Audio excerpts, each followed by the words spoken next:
Is called to order. Today is Monday, December 8th. It's about 5:04. Madam Clerk, call the roll, please. Councilor King? Present. Councilor Baker? Councilor Martin? Present. Councilor Wheeler? Present. Councilor Thomas? You have quorum? We have a quorum. Let the record reflect that Councilor Thomas is not feeling well, so she will not be here. Councilor Baker will be a little bit late. And Mansell Baker will be a little bit late. It's an honor to have the Case Western Reserve students. I'm going to have them introduce themselves. They have a presentation. They've been doing some great things in the city of East Cleveland. Have you not? Yes. I think you have. It's an honor to see you guys, and good luck in your future endeavors. So why don't we start with you and introduce yourself, and then I guess you got a couple of spokesmen, then we'll go right to the presentation. Okay. All right. Well, hello everyone. Where's the professor? This is Oh, well, stand up so we can see you. All right. Hello. Okay. All right. What's your name? My name's Jennifer Johnson. Okay, And Jennifer. Thank Pleased you. to meet you. Okay. And And welcome to the great city of East Cleveland, young lady. Thank you. Okay. All right.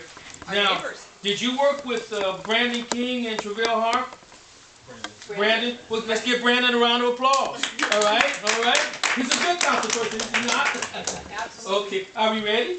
You want to come over and join these fine people up there? Go on up there with them. Project. You sure? Yes. Okay. It's in your hands, sir. All right. Everybody introduce themselves, say a little bit, and then you take it over, okay? great. All right. Alright, so hi everyone. My name is Eric Hoffler. I'm a senior at Case. I'm studying finance and accounting, and this is our senior capstone. Hi everyone. Hold it 1 second. Let's go back to you. Where are you from? I'm from outside Baltimore, Maryland. Oh, but let us know where you're from. Okay, Okay, all right. Alright, my name is Grace. I'm a senior here at Case Western Reserve. I'm from New Jersey and I'm studying marketing and economics. Okay. Hello everyone, I'm Coco. I'm from Shanghai, China. I'm now a senior PhD student. My major is accounting and I have a minor of economics. Well, Hi, my name is Tiana Stringer. I am a Cleveland native right here from Cleveland, Ohio. I'm graduated from Johnny High School. I am also a senior studying accounting at Case Western. excellent. So you a Hornet, a former Yes, Hornet. Huh? yes. All right. Okay. All right. So Eric, are you gonna start it and Yeah. everybody do their thing? Okay. Yeah, I can start it. So,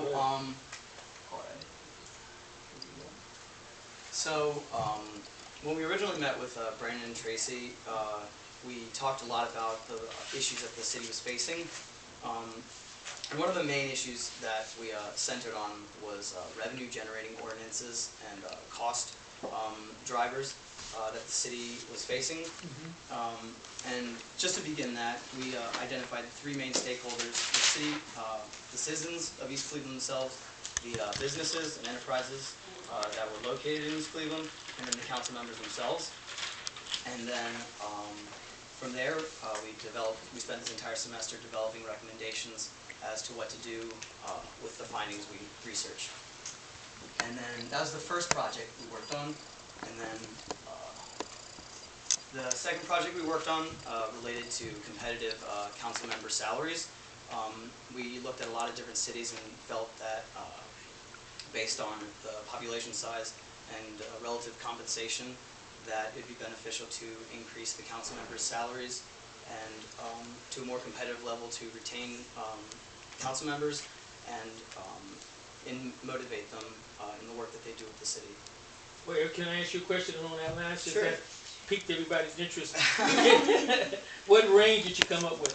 So we're going to talk about that a lot in a okay. bit, but one of the things, we really looked at Lakewood, and they just recently had a salary increase for their council members. I think it was into 7.1% from, was it 13,000?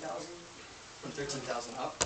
So we were recommending in the ballpark, I do believe, from like 5,000 to 8,000, so it'd be a double salary increase from the current salary. We felt that was appropriate with inflation and population size and all the struggles that you guys are facing. Thank you. Continue. Okay, so far, key areas of improvement, we looked at red light cameras. We also looked at the housing aspect, to look at foreclosure and taxes, and also occupancy permits and inspections as well. So what we basically looked at for a need for change is just based off the economic downturn that a lot of cities actually went through with housing foreclosures and the housing bubble, and they seizing properties as well. We looked at some of the problems Tracy and Brandon went over with us. A lot of residents were having in regards to like not having water and not being able, tenants not having the things that they need that should be provided. We also looked at ordinances as well, and we looked at foreclosures, like I said, as well. All right, so we have in the appendices of this PowerPoint, we have all like the numbers for this. We basically came up with 3 strategies that you guys could take. The first one is basically implementing an inspection and permit policy system that Grace is going to talk about, and we combined those revenues with a foreclosure register policy. I'll talk about that more. So those 2 revenues, and then we talked about getting rid of the red light camera, all the red light cameras in the city, and that's our main recommendation in light of recent legislation that's been passed and hasn't been completely passed, but has been recommended. And so we projected revenues of $2.314 million had it been started in 2014. And then strategy 2 is the same inspection and foreclosure policy, except with an improved red light camera strategy, and we based that off of renegotiating the contract and then having the current leasing company help with research of where to best place these red light cameras in heavy traffic areas. And then the last strategy was just the same inspection policy and foreclosure strategy, but with no change to the current red light situation. So. Yeah, so I think a little bit about why we have these 3 is mostly because the new legislature says that if, like, when you place cameras, you must have a policeman right next to it in order to actually ticket a person. So this will mean that all red light cameras are pretty much useless. And this bill has not been completely passed, but seeing as the city of Cleveland has already banned all red light cameras, it is most likely that this bill will pass. So if it is passed, then there will be no point for us to keep the red light camera in East Cleveland. But since that's still uncertain, we came up with 3 different strategies to tackle each of those scenarios. And that's like really recent legislation, I think in November. So here's the red light camera issue. First, we hope that red light camera revenue should be an important revenue stream to East Cleveland. However, the performance in the past years is not very satisfied. We compared some data of East Cleveland with Toledo and Columbus, which are 2 nearby cities. So the first one we investigate is the population. It is obvious that East Cleveland has far less residents than Toledo and Columbus. And the second one is the number of cameras. It is unfortunately that we only have 3 cameras in work now, but both of Toledo and Columbus have more than 40 cameras to watch over the traffic situation. And the third one is the ticket price. Both of Cleveland and Columbus have $95 for 1 ticket, and Toledo has $120. We think that $95 is on an average level, and we can keep it. But for the population and the camera number issues here now, we are looking for.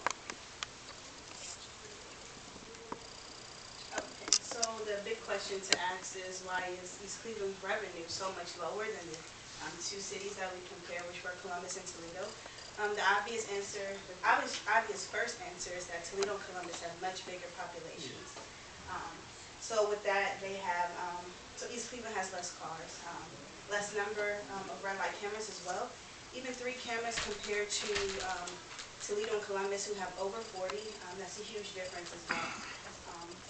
However, in citizens, there's about 5,864 citizens per 1 red light camera in East Cleveland. And that's actually significantly less than the other cities that we compared it to, which were Toledo and Columbus. And with some of the cameras that are broken, they're not fixed. So originally there were 9, and I guess now there's only 3 that actually work. So it's important to look at the camera companies that these cities are working with and how why they have so much more revenue.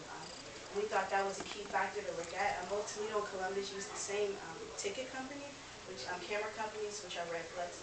And East Cleveland now, previously had Nestor, now they're working with Tempe as their camera company. We decide to evaluate the situation with the low revenue cost, non-disadvantages and in-house administrative matter instead of municipal cost issue. So, which means the restrict of the unpaid ticket is not very strict. Many people choose to directly ignore the ticket. They will not pay for that. And the financial statement is another problem. During our research, we found that, in fact, East should have more revenues from the red light cameras. However, we directly use this revenue to pay other expense. But when we record the expenses, we directly reduce the number from the revenue, which means we do not record revenues and expenses separately. So it causes confusion. In fact, if we include financial statement, the total income is the same, but we can figure out the revenues and expense more clearly. So a little more on that. The actual numbers we got from Brandon and Tracy on revenues from red light cameras were $900,000, but on the statement, financial statements we looked at, it only showed up as $57,000. So you can see there's a huge discrepancy, and that's because when we get the revenues, they're already like expensed to other accounts and they're not being recorded. So we have no idea how to track this money and where it's been used for. So we can't even give credit to the red light cameras and how much revenue they're actually generating. So part of our strategy is to improve the recording to proper accounting standards of these expenses so that at least we can track where the money has been spent. Before we talk about the options, I want to introduce the Senate Bill 342, which is discussed in May this year. So under the requirement of Senate Bill 342, the city cannot catch driving officers unless there's an officer on the scene. And also we need to put the signals of red light cameras at each position in order to remind the drivers there's a red light camera here. So the purpose of the Bill 342 is to make the road safer. However, it makes the red light camera still safe because we know there's a red light camera here. So if the bill passes, we have the option 1, which is to activate the dividing contract with Temper to eliminate red light cameras in order to save the expenses. However, if it's not passed, we have the option 2. So under option 2, first we want to revoke contract with Temper in order to enhance their work of the red light cameras track and maintenance to keep the red light cameras in a good situation. And second, we can reverse punishment policy. We want to allow camera violations to move to the city's multi-cycle court if unpaid in a period, and we can require additional compensation for those unpaid tickets. And the last one, we want to improve the recording of financial statements to proper accounting standards, because currently the financial statement not only cause confusion when we investigate the red light camera issues, it also cause some misunderstanding of the housing issues. And then also just to kind of piggyback on that, the importance of actually negotiating with Tempe, the current camera company you're working with. Other cities that we looked at, Toledo and Columbus, have been able to negotiate the profit margin they get from those tickets. And Toledo actually increased their ticket amount and worked out a contract with their company Redflex. If they increased the amount, they'd be able to get a bigger profit margin. So as Grace mentioned before, how there was $900,000 in actual revenue from the red light cameras, you guys can actually work on that to get more revenue from that instead of it all going back to the company as well. Okay, so next we're going to talk about housing occupancy permits and inspections. This is a public safety problem that Tracy and Brandon brought up to us because currently landlords who are in charge of rental properties are not adequately paying all of their utilities bills. And these utility bills are generally collected by the county, and because like there's a delay in information time, East Cleveland doesn't really know how long these landlords have been building up these bills, and until the point where the water or gas is being cut off. And so the ones who are hurt from the situation are the tenants, who have very little mobility to move around, and they're kind of stuck in an improper living situation. So we looked at, currently East Cleveland does not have a system in place at all for occupancy permits or inspections. And so we looked at cities of Dayton and Garfield Heights. We looked at these two because City of Dayton does not, they have a system in place, but they don't utilize it a lot. So like this would be the worst case scenario, I guess. And City of Garfield Heights, on the other hand, they use the system very heavily and depend on it for revenue and also regulation. So as you can see, on average, City of Dayton makes about $1.5 million per year from occupancy permits and inspections, while City of Garfield Heights makes $3.8 million per year. And if you look at the contrast in population size, City of Dayton is much, much larger. So like you can see how City of Garfield has really utilized this system to gain revenue. And so this provides an opportunity for us, first of all, to solve this public health issue and provide better living standards for those tenants. And second, it also creates a new revenue stream for the City of East Cleveland. So here's a little more detail on how much revenue City of Garfield Heights in the past 2 years have averaged $4.8 million per year. And this trend has been increasing ever since they implemented their system.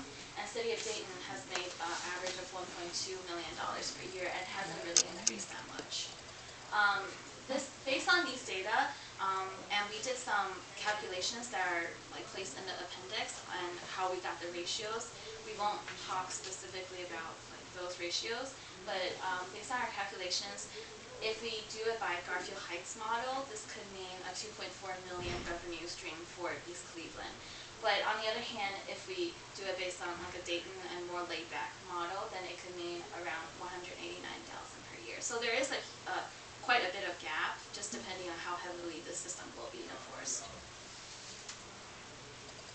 So our solution for this is first to draft an ordinance for an occupancy permits and inspection for City of East Cleveland into the charter, so that we could officially set up this system.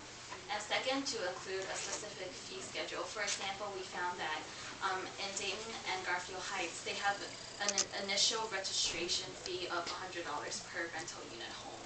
And then they have following annual inspections that cost around $50 to $75 for each home they inspect. And these are mandatory for all rental homes, and these permits are to be acquired by the landlord. So that way, if they pass these inspections, we can ensure that the people living in these homes are safe and have all the utilities they need. And third, to have clear standards and define repercussions for failure to obtain these. That's a problem that we've seen across all the issues we've looked at, is that while there are rules and ordinances in the charter, they're not being followed, and there aren't necessary repercussions to address breaking those rules. And last is to outline annual inspections capacity. Like for example, how many homes are rental homes, and really do a research on how many inspections we'll need, and then hire the inspectors according to those numbers, and really be sure that we can cover all those homes every year and keep the system running. Okay, I'm going to talk about the housing foreclosure. So we mainly looked at the city of Cincinnati as a comparable city government in terms of their foreclosure policies. They have a really good, on their website, they have a really seamless web platform that allows you to locate any foreclosed registered properties that are for sale. And it listed, at least when we did this, it listed 648. And we do know that we've learned from Brandon and Tracy that the city of East Cleveland does have a register for foreclosed properties, but it's not being fully utilized. And then also the reason we chose Cincinnati was that they have similar fee structures and that they have an annual registration fee of $500. And this is really important because for banks, when they seize a property, they really want to sell. They need a motivator to sell that property and turn it over to recoup some of the asset that they had to like take when they gained the property from whoever had to leave. So the $500 annual registration fee acts as a motivator to really sell that property, bring people back into the community, or sell to a housing development firm. So that was the city we used. And then in terms of like broader like macroeconomic research, we looked at the 2000 and 2010 census and really focused on, in most local governments, about 35% of revenue is derived from property taxes. So the housing issue is really important. And if people are leaving the city and banks are seizing properties, the city's losing out on revenue. And then also we looked at, from 2000 to 2010, there's been a 44% increase in vacant property registration ordinances. So if, let's say, if the city of East Cleveland decided to write an ordinance about a house or housing that got foreclosed, that would be a vacant property registration ordinance. So basically the reason we put this in there is because it showed general like economic terms and the fact that there are more and more foreclosures on the market. So that was that. And then the current foreclosure system that we looked at in the city of East Cleveland was kind of complicated. So you begin by registering a foreclosed property, but that has to go through the mayor's office, and there can be many loopholes with that, and it takes time. And then from there, you have to pay a fee through the building department, so it's not all through the mayor's office. And that joint cooperation can lead to extended periods of time that they don't, but in any case, from there, the mayor then has to go back and authorize it, and then finally, the mayor has to authorize the annual registration fee as well. So it's kind of between two different departments, and that can be a hassle and create loopholes. So we recommended an updated foreclosure registry that was implemented and actively updated and used. And then we have a recommendation with some numbers in the end about hiring additional staff in the building department, most likely one additional staff to be in charge of this new initiative, and then actually making the building department solely responsible for the housing foreclosures. So that was that. And then, as we mentioned at the beginning of the presentation about salary, when we looked at Lakewood, you can see a huge difference between how much the council members here in East Cleveland get paid compared to Lakewood, which is similar in size, so they have very similar population size, so we can't base the difference between salaries based on population. So based on that information, and we have a lot of calculations in our appendices if you want to go over exactly how we came up with the proposed salary, which is $6,000 to $8,000 per year for our council members, and then an increase for our mayor between $55,000 and $70,000 as well. Yeah, and these aren't, they aren't a direct comparison, like, for example, Lakewood pays this much and then we all pay this much, because we took into considerations of city size, population, and also their budget. And in like East Cleveland's like current fiscal state, we believe that these recommendations are appropriate for the amount of work that the council members do and how much time they put in it. So it's definitely necessary to increase. But in terms of how much to increase, we gave the range that the council members and the mayor could decide what's adequate. And then just to recap, so our main strategy that we want to focus on is the first strategy, which is incorporating the ordinance, or is incorporating the housing inspection and permit, the housing foreclosure system, and then getting rid of the red light cameras completely. And that was with that we should have we projected revenues of $2.314 million, and then that's it. We have, if you guys want to look at our appendices and look at the actual numbers, we can do that. Are there any questions? Well, I would, first of all, let's give them a round of applause. You guys done real well. We know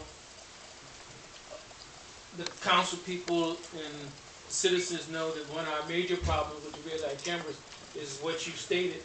They're not functioning half the time. They're blinking all the time, so we're not getting revenue. We've talked about the red light cameras for the last year and a half, and what we found is a lot of the revenue comes from people that don't live inside the city of East Cleveland. They're outside, and for the most part, they pay. It's kind of like if you're in East Cleveland, the perception is you get a break. But historically, across the United States of America, once the issue is on the ballot for red light cameras, they're voted out, just like they did in Cleveland a few months ago. So I think it's only a matter of time. Basically, it's an initiative for the citizens to put together, maybe a petition drive or something to get rid of them.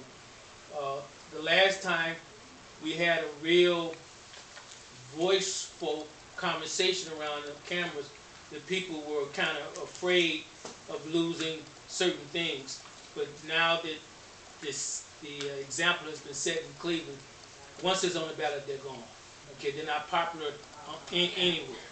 So the revenue generation is paramount for us because we're behind in so many areas.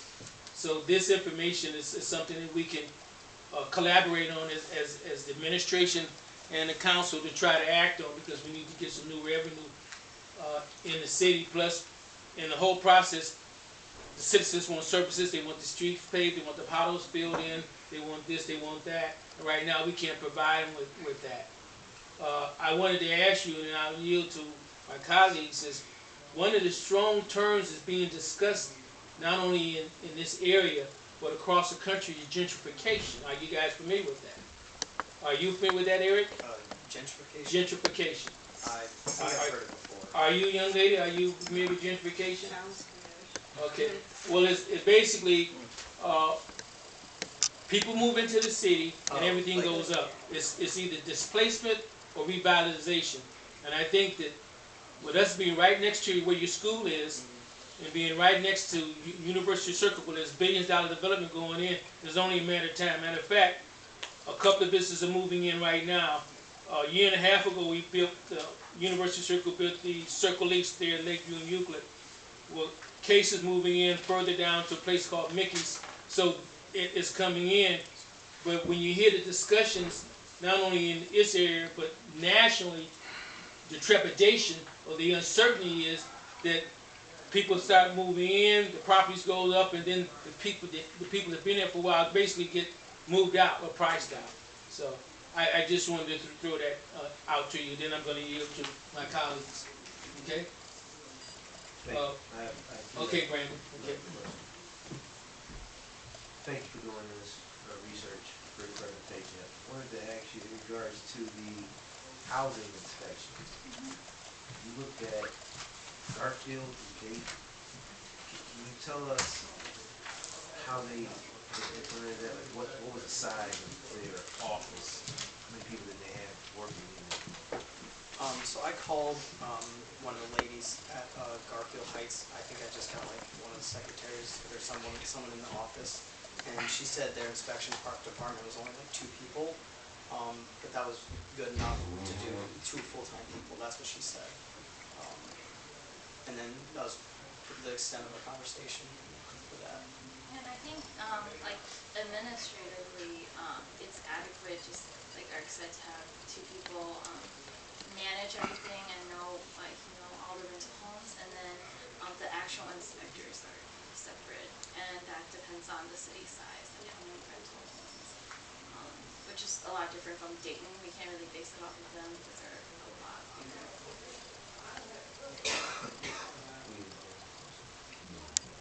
I'm wondering why they didn't check Cleveland Heights. Is there any reason why you interfere with the Heights system?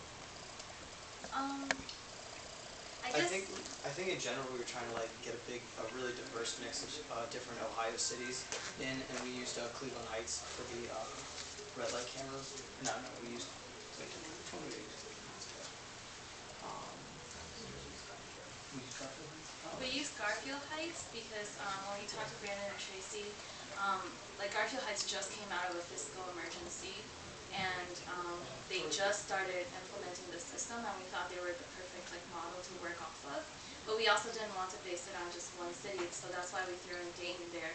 For example, if it doesn't go as we project, or if we don't implement it as successfully or as heavily as Garfield Heights has, that there could be a discrepancy between the revenues, and we didn't want to only take in consideration of the most successful city, because that's the most successful we've seen so far. That's how we picked those two. Before we close out, we would like to see if anyone in the audience has any questions for them. Question. Yeah, so I was looking at the three scenarios that you have, and with the housing inspection and foreclosure system being constants in every one, I was just trying to understand how like with the scenario with no radar cameras actually net some more revenue for the city than without. That's just the red light cameras with the current system, because you're losing so much based on the contract that you have with City. With the current system that you have with the red light cameras, it's not even worth the revenue that it's bringing in, because it's not. Yeah, because when we did our research, like on the red light cameras, there's actually a $600,000 debt to the company. So if we keep working the company, we project further like revenue losses, and also based on our track record with how these cameras have been under-maintained and everything, we project that you would be losing money from the red light camera system, and that getting rid of them would actually create like Where's because I guess how it's calculated from my understanding is along. I mean, I guess because I think you're probably referring to like it's all lawsuit. Yeah. Lawsuit. Because so taking a lawsuit out the equation, because that, I mean, I think that's just an anomaly right there. And but the revenue is actually generated from ticket money that's received, and they get theirs off the top, so then the city gets one. So there's no other foreseen debt that can be created out of having a relationship with the camera systems. So, like with the estimates we had, we just figured if the city like opted out of like their contract, there could somehow be a way of like opting out of that previous debt, because of the extraneous circumstances with Nestor when they took over the red lights in East Cleveland. So there's a lot of assumptions. Like we can show you the numbers and we can like play around with them if you want, but that was the assumption. Like we just cut off that amount off that. Yeah, like when we also discussed this with our professor, like because the relationship between like the transition Nestor and Tempe, that like the previous camera company, although like the lawsuit says we like owe them money, they never did the adequate maintenance and work on the cameras that they were supposed to within the contract. So like our recommendation is to find a way to renegotiate with the camera company and write off as much of that debt as possible, because in part they're also at fault for not maintaining those, and the revenues like could be much higher if they had done their part of the job. So that's how we kind of address this issue. We didn't really look at it as like on the side, because it is very present, and yeah, so that's where the numbers, I guess, like we didn't address it as a separate issue that we don't calculate into these numbers. And so these calculations are just for like if you implemented it for the year. So with what you're saying is like if we like improve the camera situation, like strategy 1's good for like the following year after we get rid of the cameras, but strategy 2, if the cameras were implemented, the revenue would be higher because it has those additional, it has the ticket revenue in it, the ticket from people paying tickets. So we didn't do like a multiple year forecast, we only did like 1 year. Well, Eric, Jan, King, and Tiana, thank you very much. Okay, thank you very much. I wanted to, Professor, do you want to say something before we close? Why don't you say a few things? about what you've done. Okay, well, Why don't you this, stand up, stand up. Okay, all right, all right, sure. all right. Just so everybody is clear on what this was a part of, and I'm not sure where to stand where I'm not blocking somebody. So these four individuals were in a senior capstone course, so they're all going to be graduating in the next year or in the next semester. And this was an opportunity for them to learn to apply all the skills and the knowledge that they've accumulated in their various classes here at Weatherhead School Management and put them all together in a real-world problem, which is a big problem, a set of challenges, and work with the sponsors that work directly with Brandon and Tracy on identifying what would be some areas that they thought would be of value to the city of East Cleveland, and then they constructed the research that they went out and performed and drew the conclusions and came up with the recommendations. So we hope that this is of value to you. We really appreciate the city of East Cleveland for sponsoring this opportunity for the student team to go through this capstone experience. Well, thank you guys. And I would predict, and this is just me, if you guys are around in the next 5 to 10 years, you won't even recognize it's going to be so much change. It's right around the corner. We are 3 miles. We're strategically located, and people want the land. And almost any municipality land is very important, right, Professor? Yes. So it's going to be some changes driven by business interests. Okay. So God bless you guys, and thank you very much. Certainly. Okay? Thank you. What grade did they get on this? Well, you have to ask Tracy and Brandon, as well as me, and what we will do is, once Tracy and Brandon have had an opportunity to not only reflect on the public presentation here tonight, but also the written document which provides a lot of the detail behind the recommendations that they presented, they'll have an opportunity to give me input on their grade. And we've sent it electronically, so you guys have it. Thank you. Thank you. Thank you.